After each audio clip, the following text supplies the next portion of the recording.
وہی تو ہے جو رات کو سونے کی حالت میں تمہاری روح قبض کر لیتا ہے اور جو کچھ تم دن میں کرتے ہو اس سے خبر رکھتا ہے،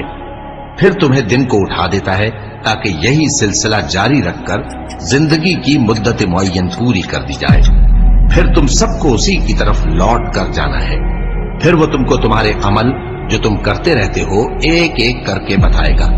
اور وہ اپنے بندوں پر غالب ہے اور تم پر نگہبان مقرر کیے رکھتا ہے، یہاں تک کہ جب تم میں سے کسی کی موت آتی ہے تو ہمارے فرشتے اس کی روح قبض کر لیتے ہیں اور کسی طرح کی کوتاہی نہیں کرتے۔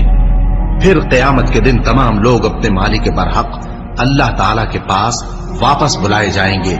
سن لو کہ حکم اسی کا ہے اور وہ نہایت جلد حساب لینے والا ہے۔